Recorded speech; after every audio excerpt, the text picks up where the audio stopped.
Welcome to Big Blend Radio with your hosts, Lisa and Nancy, editors of BigBlendMagazine.com.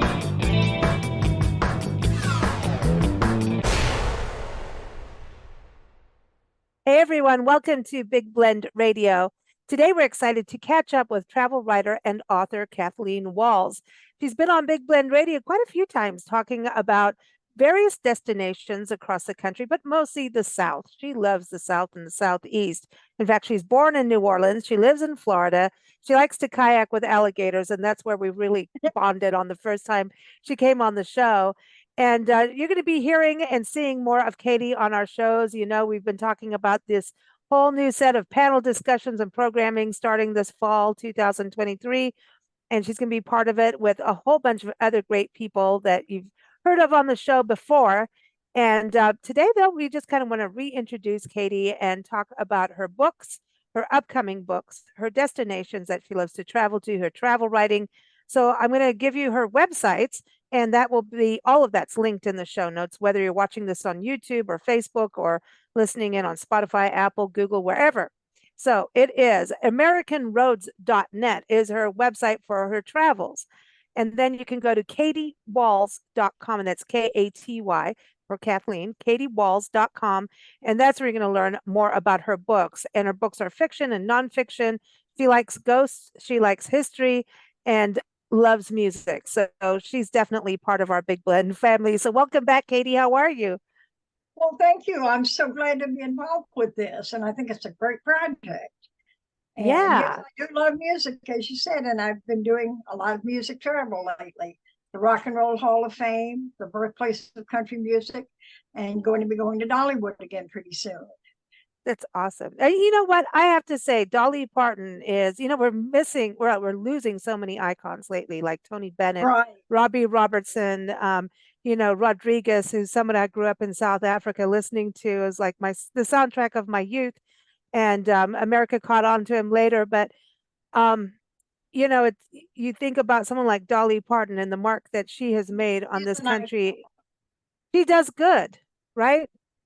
She does. She contributes to so much charity, and she doesn't brag about it. She just does it. I mean, what I really love about Dollywood as compared to some other theme parks, rather than hiring just somebody because they're cute and a teenager, she hires local people, her family, her people who knew. I mean, if she's got a weaver, they know how to weave. They grew up weaving. These are the people that made the Appalachian culture what it is, and that's what she showcases at Dollywood so much. And that's one of the things I love about her, aside from her music. I mean, to me, she is the last great American country music singer. Well, Loretta Lynn, doesn't she have a theme park too that just, and we've lost her too, which sucks. Right. I have not been to hers. And of course, she just recently passed away, so we've lost her. And we lost Tammy Wynette quite a few years back. Man, well, this is off to a sad start. We're getting morbid here. I know, but Reba McEntire just opened a place, so that's up in I'm going to forget the name, Atoka. It's like a Halloween town up on the Jefferson Highway. We're involved in that, where the historic route goes from Winnipeg to New Orleans, your birth town. So you're going to have to come on a Jefferson Highway show and talk about New Orleans. Definitely. I've driven on Jefferson Highway many times, a long time ago, but it's Atoka. I'm gonna get in trouble for not getting it correct. But for you in the music, because I know you have one of your newest books coming out is about music, right? Right, and it's becoming very difficult. It's what I'm trying to do is tell the whole history, not so much what's going on now, but how music evolved over the years, and the blending of both white and black music to create country music. Actually, the blues, jazz, rock and roll, and I mean, even hip hop now is almost considered history. It's 50 years old. That's hard. Yeah, it's 50 years. Well, yeah, when you listen to how hip hop came about, it's really fascinating because it's really about expression, right? And it was very territorial. Which, when you think about the blues, which is pretty territorial, and that's something we find as we travel the country, like the South. I mean, I keep saying I'm just going to do a show in the South, then I go, I do an interview with a Midwest artist going, man, there's all this going on in the Midwest. It's like a whole Every different scene, you right, know? and each place it went. When you go like Muscle Shoals, it was rock, but it was different. It was Southern rock. You look at Motown and you see a whole different type of rhythm and blues. You go to New Orleans and you see, I mean, there was Fats Domino, who was one of the real starters of rock and roll. And you get to Missouri and there's Chuck Berry up there. I mean, Oh, don't stop. And yeah, Chuck Berry. Yeah. And I heard that he had a swimming pool that is the shape of a guitar.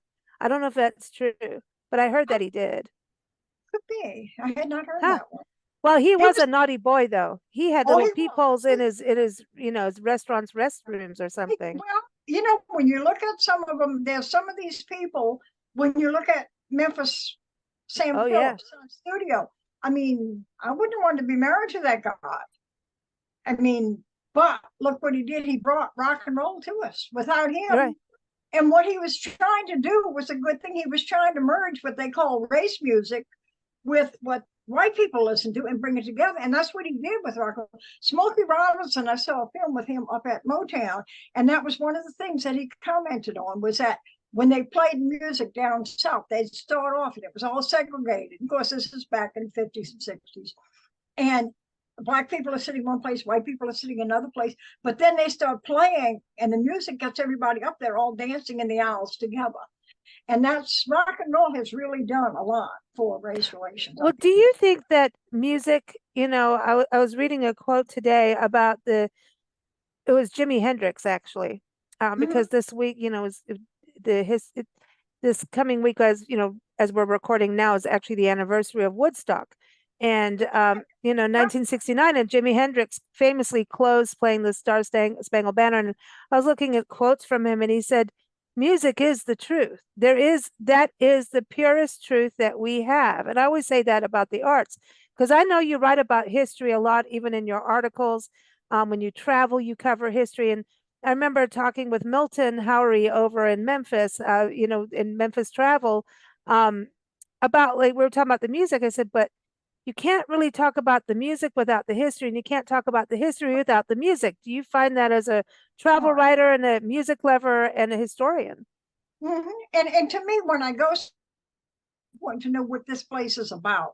And the music tells us. I've always wondered, especially back in the culture when I was growing up with rock and roll, the songs were so much about the hot rod Fords and the racing and the drag racing. And I was terrible at that. It's a wonder I'm still alive. But did that reflect what we were doing, or were we reflecting what the music was saying to us? Or was it just a blend where we were all part of the same culture? You said blend twice now. We love you, Katie. But being born and raised in New Orleans, that had to be, is that where, what started for you? Was it the love of music? Was it writing? And tell us a little bit about your background on that. I grew up with music. My mom and my grandmother played piano. She was Irish. She played piano. My mother knew. They tried to teach me, but didn't work. But I grew up with all the songs, the Irish ballads. I'll Take You Home Again, Kathleen, which really isn't an Irish. You are Kathleen. I'm like, you're Kathleen, you're Irish. Yep. And Kathleen Mahoney, which is what I was named for. And then my dad played baseball, and he would be singing, I'll Take You Out to the Ball Game. And another one was so funny, he always would sing, which was one of the big band songs. He'd come in and he'd start singing, I found $1 million baby in a 5 and 10 cent store. And then he stopped and said, oh, they don't have those anymore. And of course we knew. We'd say, oh, what? The $1 million baby? And he'd say, no, the 5 and 10 cent stores. He would really be surprised now. Now we have Dollar General at every corner. You're right. The Family Dollar. It was a big band era. And then one of the earliest songs I remember listening to with the blues was Connie Boswell singing Basin Street Blues. Oh, yeah. For a long time, I couldn't track that down. And I finally was tracked down with the Boswell Assistants. And, you grew up, if you rode the bus, you rode Bourbon Street. Those days, the bus passed on Bourbon Street. So you would hear jazz playing there. It wasn't just all strip joints, but there would be Louis Prima and Pete Fountain would be playing jazz there. Fats Domino was, you'd see him all over the city. He drove his pink Cadillac and you didn't think anything, oh, there's Fats Domino riding down the road. It was just a part of life. So I grew up with music. And then when I was about 16, I got hooked on country music too. I heard George Jones singing The Window Up Above. That got me hooked on country music, and then got into the Hank Williams, listening to his music and the poetry, the wording. And I guess I've always been kind of a writer at heart. Actually, I was a science major, anthropology and sociology. And one of my professors,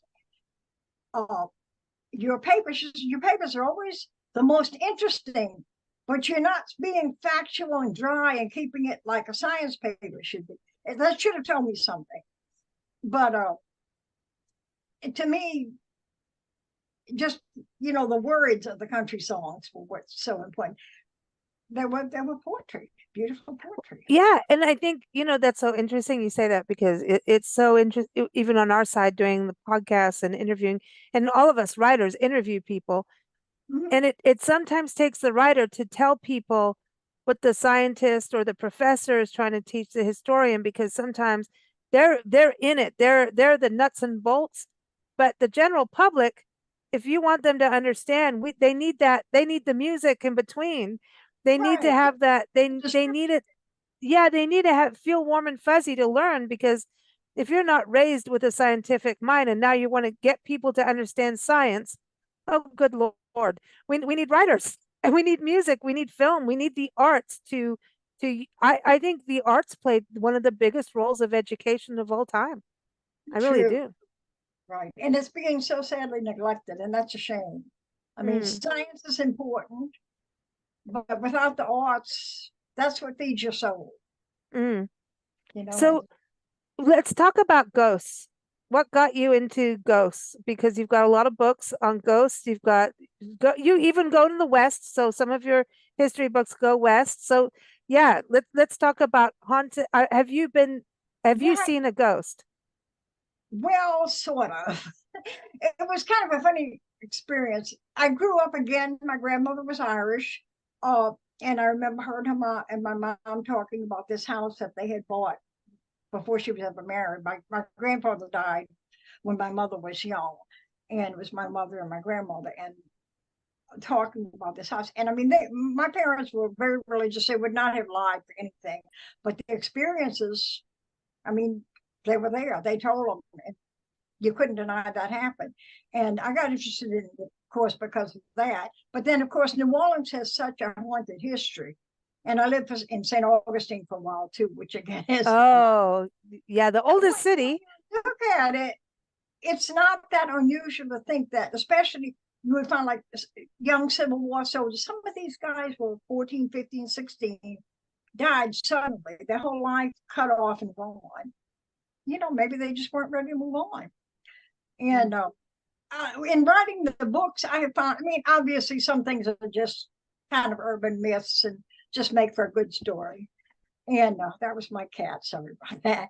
And but other things, where you go in a bed and breakfast, and people who have never seen one another will tell the same sort of story. My only real experience that I had it was kind of strange. It was after a travel media showcase, across the and it was like I've been about 10 days on the road, and I was in Charleston, South Carolina, and I was staying at the Francis Marion Hotel, and I was working on my ghost book. And the manager of the hotel, I had originally picked a different hotel who did not want to broadcast their ghost stories. Some hotels just, I don't know why, they just don't want people to know about it. But anyway, this hotel did. So when I was talking to the North Carolina people, they said, well, no, that hotel, they don't want you. But this other one, Francis Marion, they have a story and they'd like you to come. Well, I didn't know what the story was. It wasn't really out there. So I went to the Francis Marion, and I'm going to meet the manager who was going to tell me what was going on the next morning for breakfast. And I wake up and I'm in my room. I'm just sort of lying there kind of trying to think what am I going to wear? I didn't want to wear old dirty jeans and a t-shirt. I wanted to look a little more presentable. And I'm definitely awake because I'm trying to figure what's in my suitcase that's still clean. And it was like for an instant, Everybody, this is the life of a travel writer for sure. I know exactly. Strange stuff. This little lady was lying next to me. She was a little short person. And I mean, I could see her clearly just for seconds. And it was like she was wearing a tan linen outfit. No way. Jacket, and had one of those turbans like they used to wear back in the maybe in the 40s, 1940s, and heavy spots of rouge. And an elderly lady, and her eyes were closed. I mean, I didn't know if she's dead or alive. What? And I wasn't long enough to even get scared. It was just like she's there and then she's not. Whoa. My God. So anyway, I get up, get dressed, go down and meet the manager, and we're having breakfast. And she begins telling me, before I tell her anything, she begins telling me she hadn't been there long and she had come from California, and she's showing some potential people who wanted to have a convention there, showing them through the hotel. And she goes to open a room and realizes she forgot the key. So she turns to get on the elevator, goes downstairs to get the key. And as she turns, she said she saw a little short person step on the elevator. She gets on and no one's on the elevator. So she's all, what's going on? So she gets down and she tells the sales representative downstairs. And the sales representative just sort of took a breath and said, oh, that's Otis's wife. Don't worry about it. And we never did find out any more than that. Well, she tried to track down, Otis was the guy with the elevator brake. Yeah, Otis Elevators. Right. Yeah. But this hotel was built 1924 or 25, which would have been past his time. However, he had 3 sons. And one of the sons, I think the youngest one, was somewhat of a playboy, had 3 different wives over the years. And his last wife was a showgirl. And I wondered, neither of us have ever been able to track down what the real ghost story was. But I wondered if it had something to do with this guy's last wife, maybe. But it was just a weird experience, but it was just for a second. And like I said, didn't even have time to be scared. The other weird experience was when I was working on the Georgia book, and I was at the Marietta Museum of History in Marietta, Georgia. And it's an old building which once was the hotel where a man named Nick Fletcher, who was a Union sympathizer, but obviously wasn't going to say that, owned the hotel. And this was the hotel where the people who stole the general from the Great Locomotive Chase, and I forgot his name, but they stayed there the night before. And then during pass out, the hotel became a hospital for both Confederate and Union soldiers. And the curator at the hotel, Mr. Cox, when I was interviewing him, not specifically about the ghost, but about the museum, and just he's telling me about seeing these things, and then he's telling me, but I don't believe in ghosts. So just kind of kidding him, I said, hey, where should I take a picture to get a ghost? And he said, oh, the History Channel is going to be doing a program. And they said the mannequin. And there's this mannequin in a Civil War dress, just very low tech. This is a very low tech museum. There's, it's an old building. Mm-hmm. And just not thinking, I took one picture, took one step and snapped another. And that I was using slides those days. So, I just snap, send them off. When they come back, one of the picture has an orb from the top of her head down to her shoulder. The other one, nothing. And there was no change in setting. I mean, there was 1 step, 1 second between the pictures. And I mean, they're slides. I couldn't have faked it if I tried. And obviously the company I sent it to wasn't going to do it. No, it's weird because those things happen. We've experienced that in a few places. And I have some very weird footage, like really, you can't explain it. It's explain it any other way. I mean, it was. Yeah. I have a shadow of a person next to a person wearing a top hat. Too. Yeah, I've heard about those. A haunted hotel in Columbia in California, outside Yosemite. And Columbia is the oldest preserved gold rush town in California. And people dress up in the period costume and everything. We went to the City Hotel. It's been on the History Channel and all that too for the paranormal activity. Mostly it's in the kitchen, and apparently pots and pans and knives and stuff will fly. Nothing happened in there. And I'm trying to feel it because we lived in a haunted cabin and I've gone through some really weird stuff. And nothing. And the one girl's dressed in period outfit. And I said, well, why don't you stand at the registration desk, stand behind there. It's like an old bar, and I'll take your photo. And so I needed Nancy and the gentleman taking us around to, just step outside so I could close the door behind me and take her photo. So there's no light coming in, but there's a shadow of a person behind her with a top hat. You can tell shoulders, the whole thing. It wasn't me. It was it's bizarre, but it was there. Yeah, and you saw it, it, and you can't explain. But you could get a vibe, and you get a vibe too. I mean, there's that Gothic jail in DeRidder, Louisiana. They hanged two guys in the jail, and the whole town came out and had a picnic, and they carried them out of the actual jail. But it's a Gothic jail, and when I went up, it was like a twirly whirly kind of thing. You're walking up, and I felt like a hand on my head, and I was like, dude, this is not cool. I'm not into this, man. But other people don't feel anything, and just I don't know if I'm just one of those people that I'm pretty sensitive to that kind of stuff. But I don't see why not. When you've had some real experiences, you can't deny it once you've been through it. And if we believe we have a soul, why wouldn't that soul possibly stay hanging around rather than moving on? It just makes sense. And Do especially you feel when it's somebody that was cut short that, maybe wasn't ready to go. When you go to bed and breakfasts in places like historic cities and towns, and you write these stories, don't you feel like the importance of these towns to write about them? In the bed and breakfast, to me, I feel like every bed and breakfast they're almost their own museum in some way. Like and they've got a history. Yeah. Even the renovations stories are really good about that. Jury hotels, the one in Cleveland, all of them, not all of them, I guess, but a good many of them are they reconstitute old buildings, which I love rather than seeing something torn down. So now you're in Florida. Okay, so let's talk about did you do the books first or the travel writing first? What came first? The chicken or the egg? Or I should say the alligator or the egg. Actually, the travel writing kind of triggered the book. They're kind of married. The travel writing, I started doing that almost accidentally. I did a lot of RVing. I had a little dog, and I traveled everywhere with my dog those days. And I did a lot of RVing. And I found this. It was a beautiful little campground. Nothing there. It wasn't resort type. It was just nature, just pretty nature, and nobody there on a beautiful lake, Lake Seminole, right on the Florida-Georgia line. Oh, yeah. Right. And I was the only person there except for the host. And it was so beautiful. And I wrote for either Trailer Life, one of the Woodall's publications for that one. Oh, yeah. Just, at the time I was selling real estate. And it was just, just sort of let's try it and see what happens. And they bought it.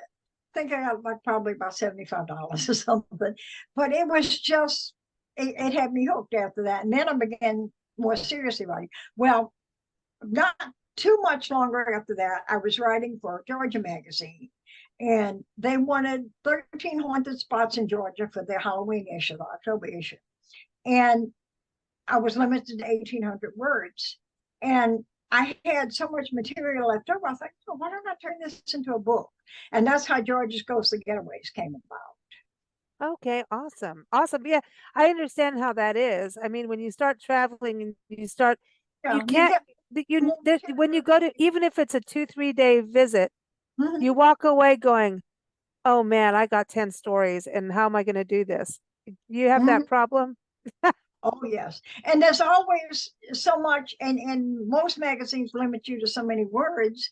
People just get bored if they read too much, and yet there's so much you want to tell people.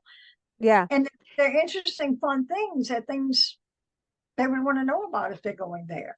And that, to me, is what travel writing is. It's like you go someplace, you come back, you want to tell your friends all the things they need to go see when they're there.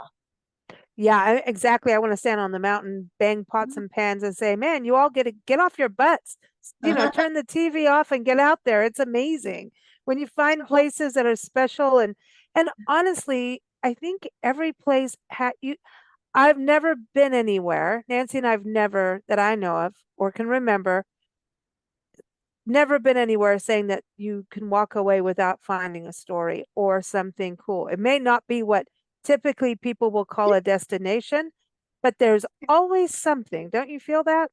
Yes, and every time I go somewhere, I learn something new. Actually, two of my books grew out of another press trip. Uh, Travel Media Showcase again was set that year. I don't remember what year it was even. Was in Kansas City, and I'm thinking, okay, jazz, which I love, barbecue. Oh, yeah. Can't go wrong, can't go wrong with that. But that was it. I mean, I wasn't all excited. Well, for a post trip, for people who are not writers who don't know, usually these events have a pre or a post trip or both. And I applied for the history and the post trip. And it was zigzagging across the Kansas, Missouri border. And all of the pre-Civil War things, the bloody Kansas story, the things that, to me, if these things hadn't happened, the Civil War might not have gone, it might have been averted. Because so much violence that was breaking out there led into it. And I said that, that's a story. So it was going to be one book. It ended up being two books. And then I ended up tying also a third book, which I just did as an ebook, which ties in with my great-great-grandfather, who created submarines. They were cannons and then possibly the submarine in New Orleans in the Custom House during the Civil War. And I had to write about that too. But the Kansas, Missouri part, it just needed to be told. Wow. The history that was there. Yeah, I find that too. We just came back from Oklahoma. We were outside Eufaula, Oklahoma. It's Chakota, Oklahoma, where Carrie Underwood was born, by the way, the singer. And yeah, and they have a blues museum, like a event center next to the Battlefield Visitor Center that was just built. But this and no one was there when we were there, but they have like a blues festival every September, I think it is. I'm not sure, but we didn't. I didn't know about that one. Well, it's. I mean, we're like in the middle of nowhere almost, but this battlefield's massive, and this battle that went to Honey Springs battlefield, the battle that went down there was, it was like the North and South fighting each other right there. You had the Reds and the Blues fighting, and you had black on black, Indian on Indian, white on white, all from the same family on opposite sides. How the heck did that happen? I mean, that is some drama in families. I mean, it's insane. When you go to these places and you're like, these stories should be mandatory that everybody knows, And they're not being told. And that's sad. Yeah. So I think there's a really important thing as travel writers.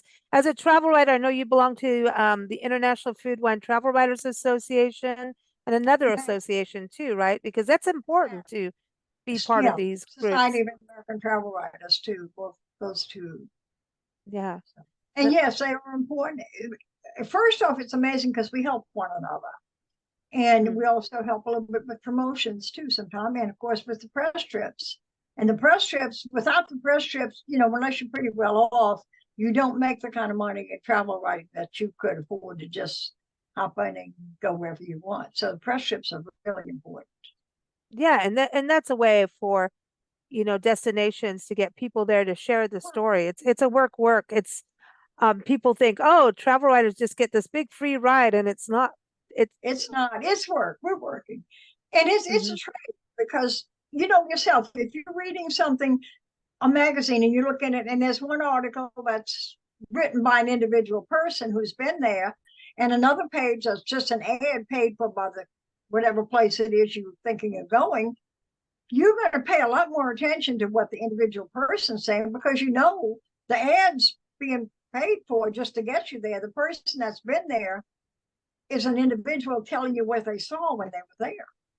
So you're going to get a lot more interesting outlook than just an ad saying. And people follow travel writers. Like for people that love history and music and culture, they're going to know. Oh, and outdoors and kayaking with alligators. You follow Katie, that's it. And when we get to Florida in your area, man, we're still gonna go on that kayaking trip that we've been talking about for years Oh, and yes, go. definitely. I And I also, I so love with alligators. you can get close up and kiss a wolf too. Yeah, I that's what you were talking about that too. saw a story with that one where I have a shot of the wolf right up on my face. We're nose to nose, Huh. and the editor that I sold it to was Seagrass Wolf Preserve is the places. It's really a wonderful. They're trying to make people understand the truth about wolves, that they're not these evil creatures, Hmm. and that they have a real strong place in nature. And the editor that I sold it to, she said, "That's a great story, but I don't think I'd want to do it." But I wasn't, by the time I was sitting in there with him, I wasn't at all afraid of him. It was just, Yeah. I'd gone through the little orientation, and the person there explained that they're not pets. They're socialized, but they're not domesticated. They live in their habitat, which is representative of the wild. And there were three in the little group that I was in with. And you go in there and they tell you, that, if they come up to you, this is their way of greeting you. And, they do. Yeah. And it's not scary exactly. It's just, I get a little bit maybe, but not really. Oh, But they're it's I think that's the thing about traveling. You get also these behind the scenes stories, yes. because not everyone gets to do it. And in a way, you're educating whether or not people can get to go there. They know, they may share it with someone going. It's like, oh, I read something. Let me, share it with you. And not everyone gets to go everywhere, and so there's a huge benefit of it. So where's your next destination? The next one is going to be the Gulf Coast, Cape St. Blas, on the Forgotten Coast. I've been to parts of the Forgotten Coast, but this is a little bit different than most of them, near Carabel. Oh, Carabel's beautiful. Oh Oh, yes, I love that. I've I been love it out there. Yeah, Oh, yeah. I love it out there. It is Carabel beautiful. and Apalachicola too. Well, that whole area. And then there's that beautiful the state park. I want to say St. Mark's, but I could be wrong on that. But No, it's right. St. Mark's is more by St. Mark's is, St. no, the National Wildlife Refuge. That's by right. Wakula and Yeah, all of that area, isn't it? right. This is a different. It's a beautiful park, but it's right on the beach, Hmm. and it's beautiful. It has a lighthouse too. Don't remember what the name of that one is offhand. Yeah, we went to go there, and I think Between Carabel and Apalachicola. yeah, it's beautiful out there. We've been out there, and I think they'd had some damage from hurricanes years ago, a few years back. Yes, they had one of the lighthouse was closed for a while because of damages. Yeah, I think when we were there, and a lot of people go there for shelling, and they Yeah, collect shells. And when I think timing wise, we did go out there. I remember getting lost. There's a wildlife refuge out there, and it is absolutely beautiful. We saw dolphins. We saw dolphins out there, and all kinds of. Oh, it's just absolutely the Spanish moss is hanging from the beautiful. trees. Oh Tate's man. Hill is the wildlife you're trying to remember. Tate's Hill. Remember Okay. the you hear the story on Tate's Hill? No. Many years ago, this is right next to Apalachicola. I mean, next to Carabel. And this farmer, Tate, was losing some of his cattle to, then that's when we had mountain lions here then. And he went out with some dogs and his gun. He was going to hunt them. And the dogs ended up, I guess, getting killed off. And he's standing by himself. He gets sick, loses the gun. And he finally, 10 days later, he wanders out into Carabel. And people are asking, where have you been? Where have you been? And all he could say is, my name is Tate and I've been in hell. So they named it Tate's Hell. But it's a Wow. very beautiful wildlife preserve there. Yeah. It is an amazing area, and all the way to Wakula and St. Mark's, and that St. Mark's National Wildlife Refuge. They have a flamingo out there, Pinky, that Hmm? people go to watch and see. Yeah, there's a flamingo in St. Mark's that has been there. I belong to a Facebook group for St. Mark's, and I look at it every day. It's one of my that and Merritt Island National Wildlife Refuge. Oh, Those yeah. two. You Very talked about that on a show. I funny. love that wildlife drive when you go around That and is so beautiful. That Scrub J Trail. actually got the scrub jays were actually landing on me. One on my hat, one on my hand, my shoulder. Just beautiful little birds. And you know, that's the only place they exist is in Central Florida. Wow. And the sad thing is the developers of the scrub jays like the same land. So you balance nature and history, music. Now, what about food? Before we go, we got to ask about food. Is that part of? Yes, gotta have food. And you know, food has a history to it too, especially if you come from New Orleans. I mean, when you get to New Orleans, there's a tremendous difference. People think of New Orleans food, but there's Cajun food, there's Creole food, there's soul food. Boudin, if you go Boudin, southwest, right. And Boudin and meat pies and Natchitoches. And it's totally different. You know, you might get something one place and it tastes completely different than another. And just like gumbo. Gumbo, you might get, if you get a Creole gumbo, it will have tomato in it. It'll be reddish. And if you get a Cajun gumbo, it won't. But they all have okra in them. Got to have the okra. It's not gumbo. That's it. See, now everybody's got a different opinion about okra. Now I've had dried okra, and I'm sticking with that. I like that better. I like fried okra too, but you know, if you're gonna have gumbo, you gotta have okra. All right, see everybody, that's how it goes. That's how it goes. Listen to Katie, and I love it. Well, Katie, everybody can go to your website, katiewalls.com. That's Katy for Kathleen. You know, she's Irish. And also follow her travel writing at americanroads.net. Go there, and also you'll see her page up on blendradioandtv.com and nationalparktraveling.com. She's got an expert and contributor page up there, so you can click through on those pages and listen and read some of her past stories on our sites and listen to her past interviews there, and follow as she comes on more shows and our panel discussions. We're going to be talking about music and road trips and all kinds of good stuff. So keep up with us at bigblendradio.com. Thank you so much, Katie. It's always fun. Thank you, Lisa. I enjoy it all the time with you.